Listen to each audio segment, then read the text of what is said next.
silly advice that they have to kill dogs to do it. The Honourable David Cunliffe. Chairman, thank you very much for the opportunity to contribute to this Clause 1 debate, and thank you to the member just to my right who's resumed his seat, Mr Mallard. It's a very useful summary of the issues, and join with him in inviting the Minister and the Chair to explain to the House his use of these rules in reaching his extraordinary decision about puppy poisoning. But anyway, Mr Speaker, the Clause 1 debate provides an opportunity for us to sum up the arguments that have been deployed through the House's consideration of the bill. I'd like to take the opportunity really just to thank our colleagues who've really debated this bill with considerable, I think, depth over the last 24 hours. It is instructive.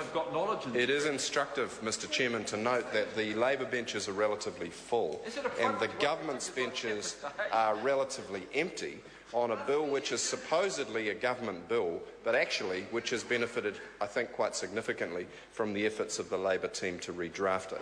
And, Chairman, I want to recognise the excellent input of officials who have served the committee very well and have facilitated a significant amendments to the bill. To thank the Minister, Jonathan Coleman, the Minister and the Chair when he was formerly in his role as the Chair of the Finance and Expenditure Committee, which undertook some significant changes.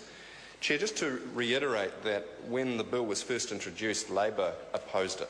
And it's not very often that an opposition will start out opposing a bill and then change its mind and end up supporting. Quite often, an opposition will reserve its position during the first reading of a bill, let it go to Select Committee, hear the submissions, and then form a final view. Occasionally, it will support a bill to go to Select Committee to allow the public to have its say and then end up opposing, but very rarely does it oppose and then support.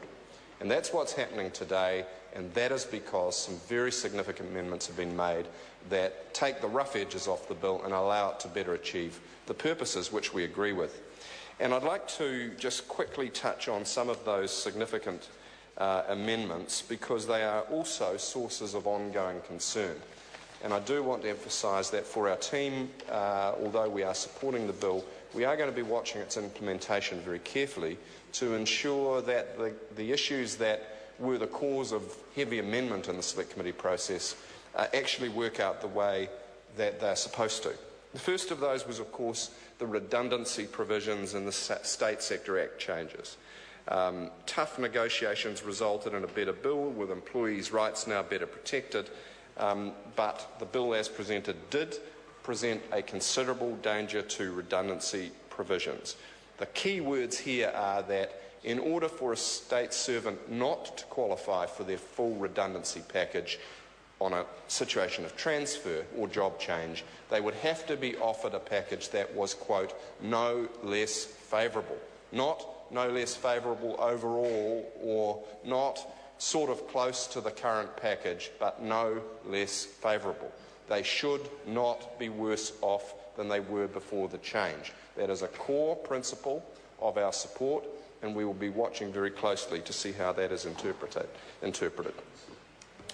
The second was the use of government workforce policy, originally orders, now statements. In the original draft, those orders could well have been construed as conferring legal weight to a government's central direction to its various agencies and to chief executives to bind the hands of those chief executives in wage and salary and terms and conditions negotiations.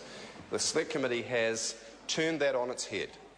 It has explicitly ruled out the use of government workforce policy statements, as they are now called, to do anything that would affect wages, terms and conditions, and it has explicitly written in a provision which would enshrine all of the existing bargaining rights that currently apply to state servants and Crown entity servants. So we've taken the presumption that was in the draft, we've turned it on its head. The bill now specifically protects and enshrines those issues, but like the Public Service Association and the Council of Trade Unions, we retain a degree of reservation about how that will be implemented in practice, and we will be watching very carefully. Chair, there was also significant discussion and amendment at the Select Committee in respect of Chief Executive's ability to delegate functions or powers. We join with the government in wishing to see a more flexible, responsive, networked public sector. Mr Chair. The Honourable David Cunliffe. Mr Chair, notwithstanding that, and while recognise the importance of being able to delegate functions and occasionally powers to hybrid agencies, subsidiary agencies, possibly to non-governmental entities, it's very important that that chain of delegation is rigorous so that the accountability back to Parliament and to the taxpayer, to the citizen, is unbroken. And for that reason, the Select Committee supported amendments to the bill that tightened the conditions and placed restrictions on when and how such delegations could happen. Labor supported the committee's amendments to increase the accountability of the delegations, including an amendment that the delegation must be in writing. Sounds obvious enough, but it wasn't there at the start. That the functions or powers delegated to a chief executive by a minister or the State Services Commissioner may not be delegated further without their prior written approval. Now that's like a tenant not being able to sublet a flat without the prior approval of the landlord. And the sub-delegation that we're seeking to make sure is rigorous is the powers of the Crown, which are legitimate only because they go through the electoral process. We are accountable to the people. We, Parliament, are accountable to the people. Parliament vests that authority in ministers of the Crown. Ministers, in turn, vested in departments. And this bill allows departments, chief executives, to vest some of those functions and powers in subsidiary entities or agencies. So we're just being very careful with that. It's a bit of an innovation, but we think it could work provided the powers are rigorously mandated. Mr Chairman, a fourth area of ongoing vigilance will be in the area of multi-category appropriations. Now, we've had quite extensive debate on this through the committee stage of the bill. I think there's general agreement in the House that the idea, although it's, to be fair, experimental, that we would allow multi-category appropriations, that is, budget lines that are shared between different departments or entities. So it might be fisheries, it's now part of MPI, it might be MPI and MOBI shared with Callaghan Innovation, a new research budget. We want those agencies to work together. We are allowing them to share a common pot of money. But several things follow. The first is it must, in all cases, be possible for the public, through Parliament, to see where the money came from and where it went. And that includes being able to trace back from Budget 2014 to Budget 2013 and Budget 2012 so we can see the timeline. And so the amendments require what we call strict traceability of funds, including how they got into and out of the multi-category appropriations, right down to the nitty-gritty, which in our language of the bill is called sub-output classes. So what we're trying to enshrine here is that the accountability to Parliament through the budget cycle is no less than it was, even though we are allowing for a new hybrid funding instrument called a multi-category appropriation. Mr Speaker, there have been a number of supplementary order papers brought to the House and we have received explicit assurances from officials and the government that there are no new policy issues embedded, for example, in supplementary order paper 262, which is a multi-page SOP. It's quite a large one, and we're advised that it is purely consequential, partly because of date changes, and technical in nature. We are, of course, willing to take our highly qualified advisers at their word, but we are acting in reliance on that advice and conferring our support for the bill, and we will be aware of the possibility that there could be subsequent issues that arise in respect of those SOPs. We will give them the benefit of the doubt. We'd note also that the Green Party has brought an SOP to the House in support of further enshrinement of state sector employees' rights. We supported that SOP even though it was not passed by the House. The government voted it down, and we think that that was a shame, although the Green Party might have brought that amendment to the Select Committee for earlier consideration. We might have been able to swing it as part of the earlier negotiations, but we recognise their good intent in bringing it to the House at this stage. Thank you, Mr Chairman. Members, we come to the vote on the clauses. The question is, that Clause 1 stand part. Those of that opinion will say aye. Aye.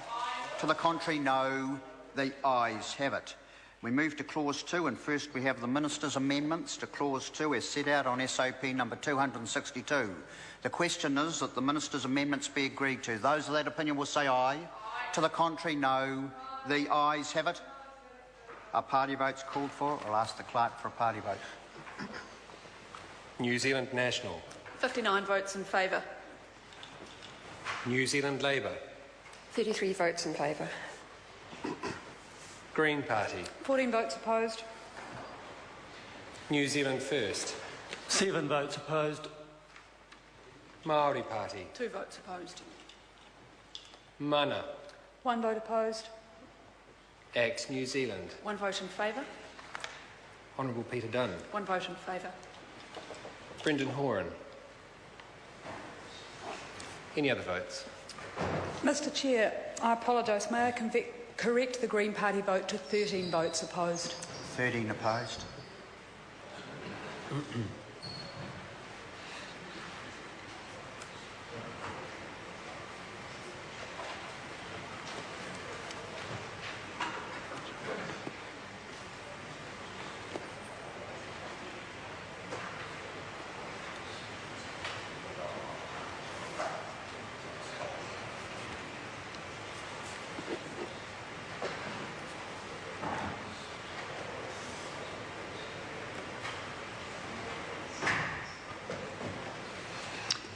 Members, the ayes are 94.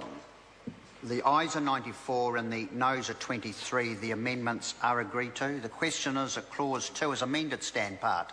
Those of that opinion will say aye. Aye. To the contrary, no. The ayes have it. Party votes called for. Ask the clerk for a party vote. New Zealand National. 59 votes in favour.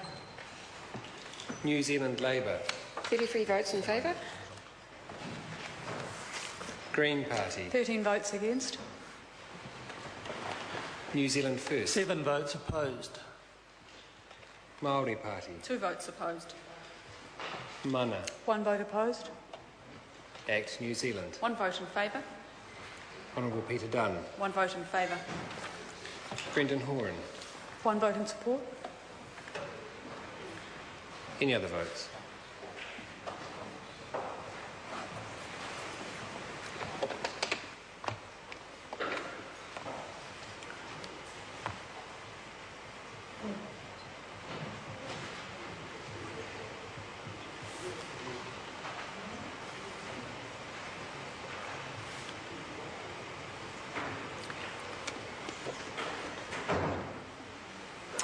Members, the ayes are 95, the noes are 23. Clause 2 as amended will stand part. Mr Chairman. Yes, the Honourable Craig Foss. I move supplementary order paper number 261 dividing the bill. The question is that the motion be agreed to. Those of that opinion will say aye. Aye. To the contrary, no. The ayes have it. I will report this bill with amendment and so divided presently.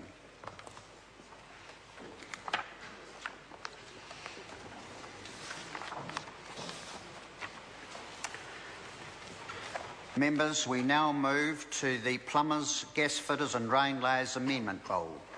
The question is that Part 1 stand part. This is debate on Clause 4.